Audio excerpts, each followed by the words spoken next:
Hello again and welcome to the Truth Guitar channel. I'm Gary Hudson.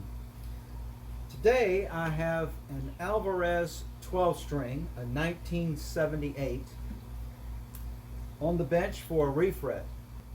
But I actually saw this guitar in 1978 and played it. So I realized that was a long time ago, 44 years. But we're going to refret this guitar and I'm going to show you what it needs. I have the Alvarez prepped up. In other words, I've just removed the saddle from the slot.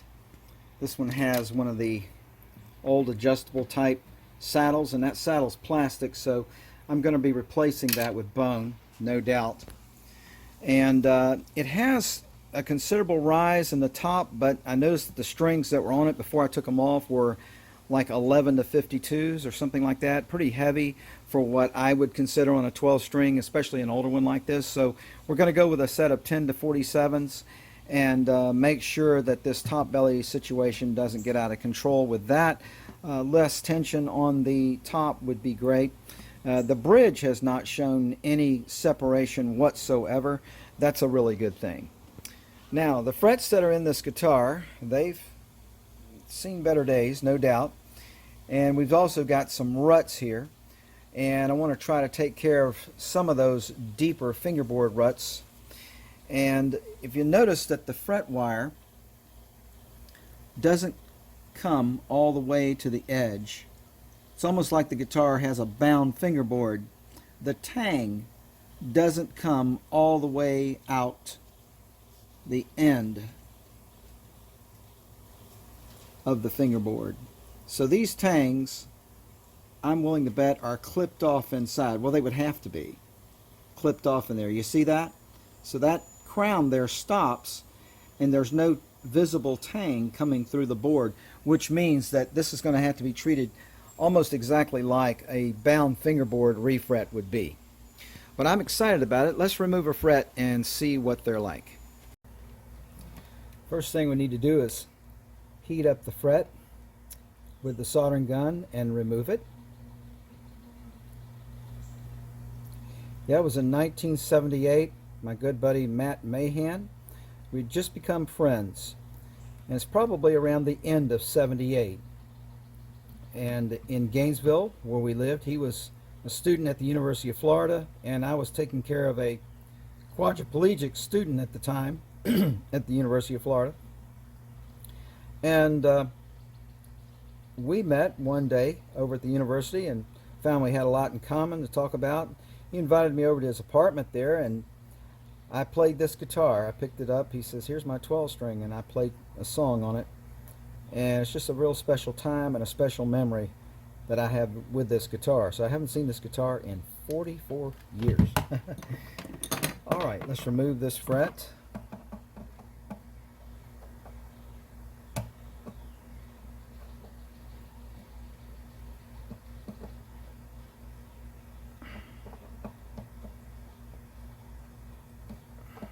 There it comes. Had to get up underneath it. It's coming out now. Looks like she's going to come out fairly clean. Yep, come out fairly clean. And what about these fret ends? Remember how I told you that they probably are clipped back? Well, they sure are. Take a look at that. Let's see if I can get it right here. There you go. Let's see, out over the desk area. Yeah. You see how that tang's been clipped back? Well, that's going to have to be done to all of the fret wire going in here as well, because the tang doesn't go all the way through the finish over here. So they've got a lot of thick finish on this both sides of the fingerboard, and that end has got to be cut back from that finish and not come through. So that's the way we're going to do the new frets. Now, one of the things you want to always check with an old guitar like this is the truss rod nut. I loosened the truss rod adjustment nut with a 5mm Allen. I suspected it would take a 5mm because this is back when the Japanese production of these. Used 5mm in almost everything. Today it's all 4mm, but it was 5mm back then. And what you want to do is back this all the way out. Now I've already hit it with deoxit, and I found that the nut was a little bit hard to turn at first. It didn't want to back out of there, which means it was pretty sticky. So I've already hit the shaft, the threaded shaft, with deoxit, and now I'm going to take a little bit of deoxit to this and clean it out.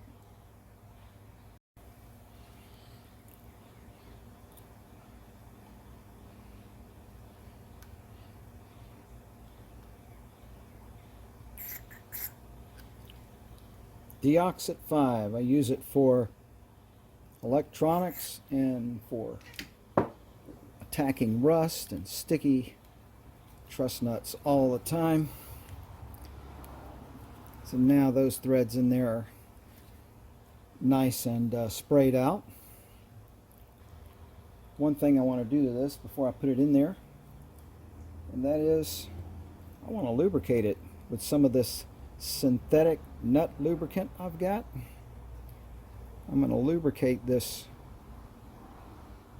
put like a couple of drops in there, let it run down into the threads. And that lubrication will sure come in handy when we have to go adjusting the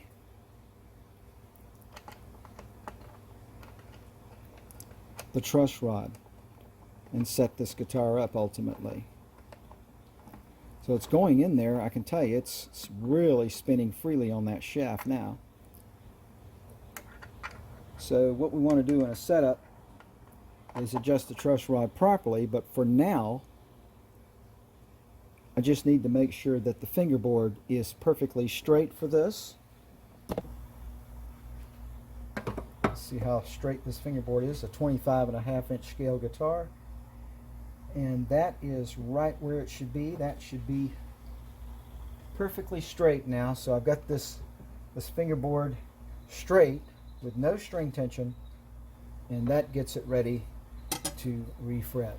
It has to stay that way until the frets are in, and then we'll adjust the truss rod for the strings. Okay, so I've got all the frets out now, and the first thing I want to do is take care of these ruts and sand the fingerboard. So to take care of these, I'm going to use my rosewood dust and my super glue mix. Before I get to that though, the very first thing I got to do is take some coarse sandpaper and get inside these ruts and clean them inside, because that's actually dirt in there. So I'm not going to try to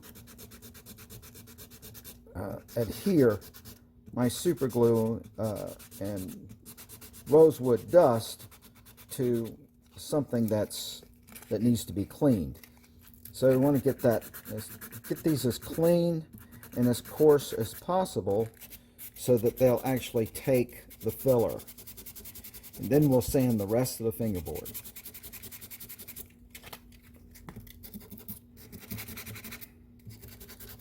And some of these will sand out, some of the shallow ones. Like really when you get past the 4th fret here, they're not as deep as they are up here in the lower register where most playing has been done. And that's true of all guitars. All guitars show most of their wear in the lower register because that's where you're playing open chords. And you want to play and sing, you're going to use a lot of open chords, right? So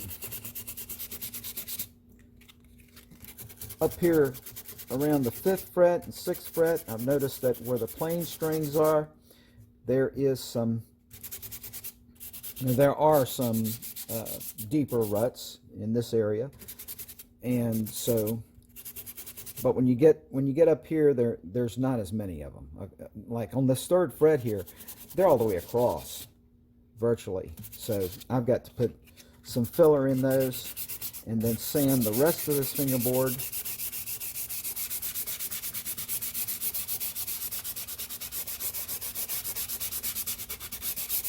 got to be hand sanded. Of course, I could use a sanding block, but I don't want to take off any more of this wood, fingerboard wood, than I have to. The main thing is to get it reconditioned and get it level so that we can put the frets into a level fingerboard.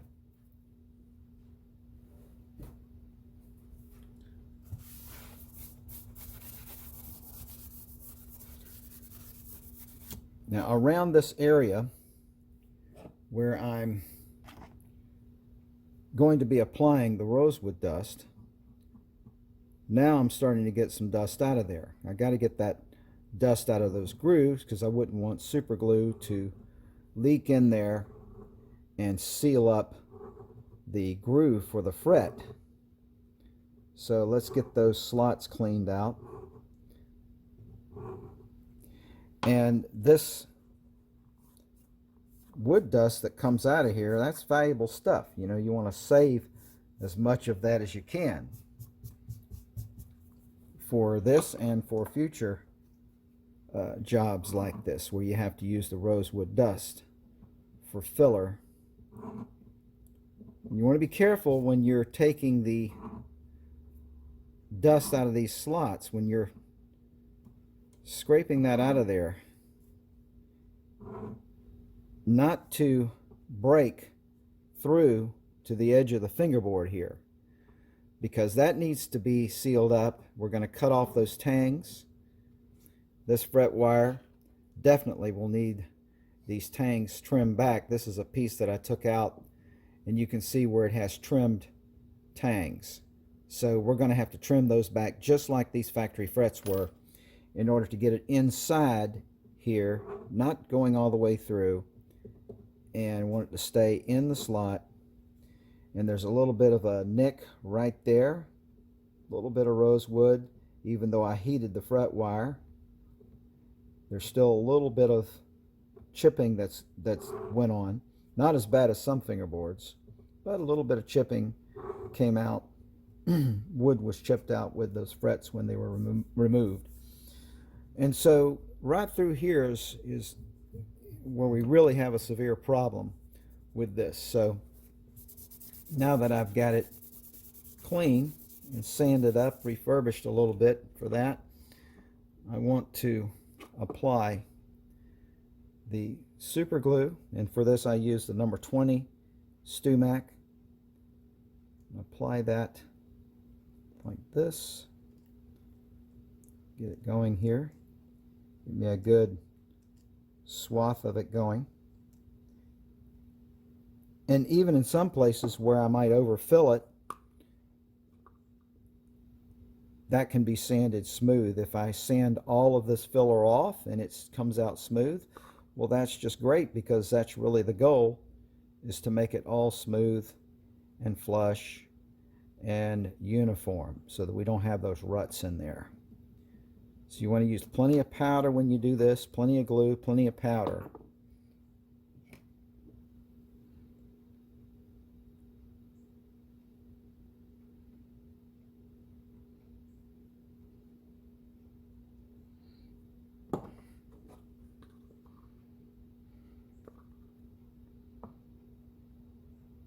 And some of this I've already used can be shoved over and used for that. Some of the unused powder be filled in that way. And I've just got a couple more here to take care of. There's one there, it looks a bit deep. Some of these sanded out with just that little bit of sanding I did. They sanded smooth, but we want to get them all filled. And what's great about this stuff is that once you've got it sanded and everything leveled there, you'll find that by just applying a little bit of fingerboard oil all over the fingerboard after the frets are in and everything, it just makes these just about disappear. Any repair you had to do like that, it darkens up nicely and blends with the wood of the fingerboard, and it dries hard as a rock. And those ruts, well, it'll take a long time for ruts like that to ever return again. So let this sit for, I like letting it sit for a while, like maybe about 15, 20 minutes, because it needs to dry hard, and then we'll sand it. Alright, so that's had sufficient time to dry now. I'm going to save as much of that precious stuff as I can here. And that's what I'm left to sand. These places. And you can feel where there's a buildup. And it'll probably have to be filled in some of these places again. There'll be a second application necessary for some of this.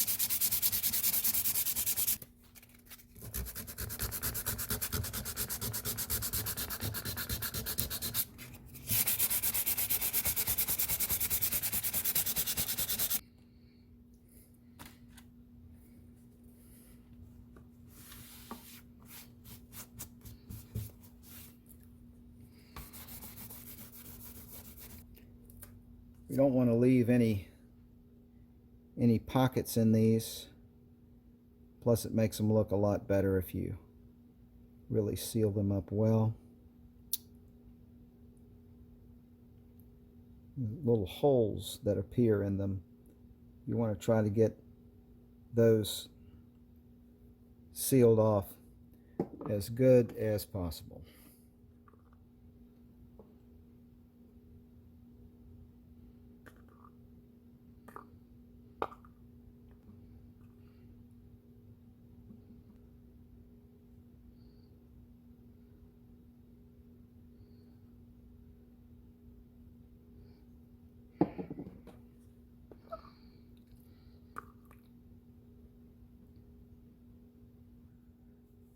I see an area here that's a little bit rough.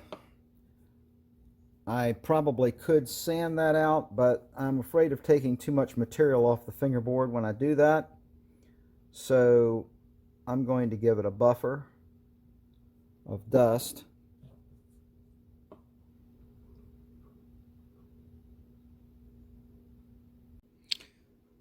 So how's our fingerboard looking now? You can see where I have filled those ruts. And like I said, when I put some fingerboard oil on here after the refret, those will all be darkened up and blend in with the fingerboard and hardly noticeable, especially when you put the strings on. So I've got all the frets cleaned out. I graduated grits. I started with a 180 sanding on these, and I went to 220 grit, and now I've gone to 400 for the rest of the fingerboard. You need to go with something at least as fine as 400 because you need to brighten these inlays back up, and finer sandpaper does that, so they're all smooth now. This thing is smooth all the way down, ready for the new frets. Now on the placement of the frets, which I've already started doing, we want to check the radius of the fingerboard, which I did check before I started. And this turns out to be a 14-inch radius fingerboard. So I want to make sure that my wire, my fret wire being installed, is all radiused to a 14-inch radius, which it is. So I take a piece of fret wire, and for the purposes of refretting this guitar, we're going to let some of the crown hang over the ends of the fingerboard, and that'll be trimmed off when it's done. So take the tang nippers about right there.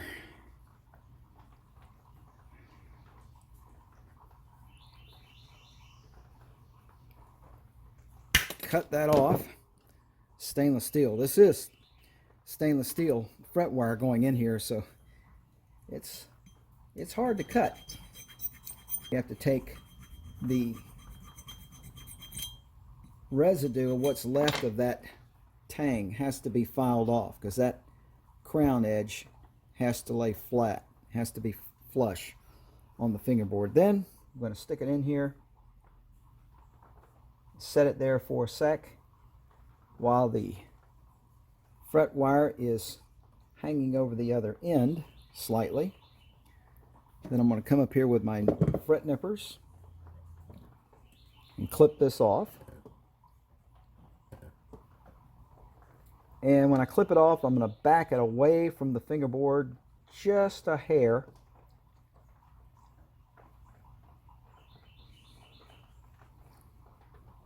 Because you need a long extension for the crown on these, because it's got to overhang a little bit, because when you get done putting these in, you want to come back over and trim these ends off. So then I take and clip off the excess tang like that.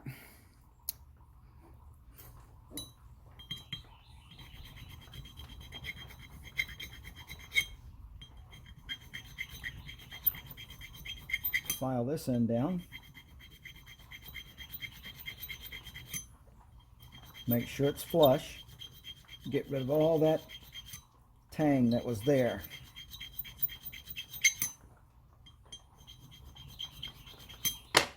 All right. Now with my hide glue,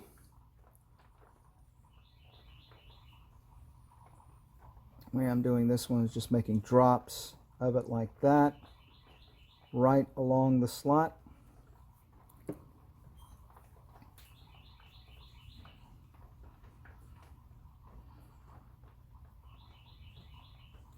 And for my placement, you can see a little bit's hanging over the edges here, so it's right square in the middle, and those clipped off tangs are tucked inside of that edge.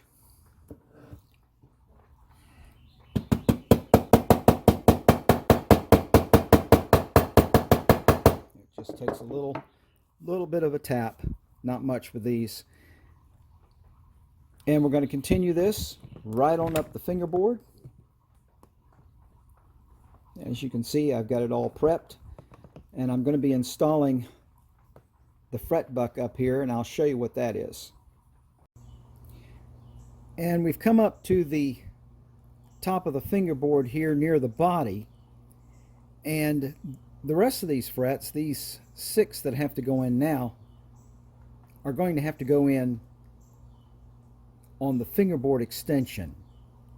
So we have this device that's called the fret buck. You can get this from Stuart McDonald, and basically it's just, it rests on here. It's got a nice cork protection underneath it. It's not going to mar the top of the guitar at all.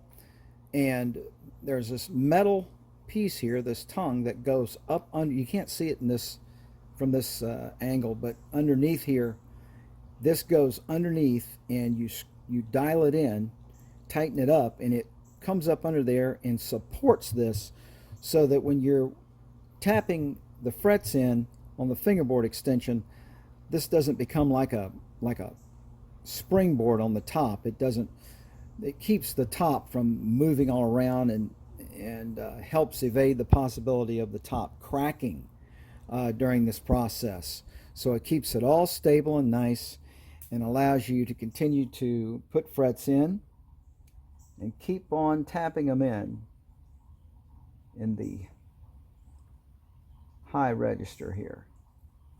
And you have to do this when you get up to about the body fret, or at least when you're past the dovetail block, the dovetail and the block that's in here, which goes up to about right here.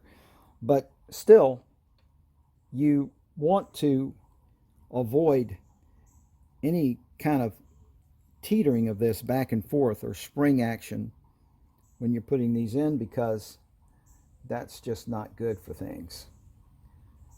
You want to keep it stable, lock it in, And you can feel, when you tap these in with a fret buck, you can feel that thing is really stable and feels solid. And to give you a better look at this thing, you can see how it goes up under there and gives a support to the fingerboard extension. And that is necessary, let me tell you. So I'm going to finish putting in these remaining frets, and then we'll start up the fret dressing. So this is the end of part 1, and part 2 will be dressing the frets off and doing a full setup on the guitar. Thanks for watching.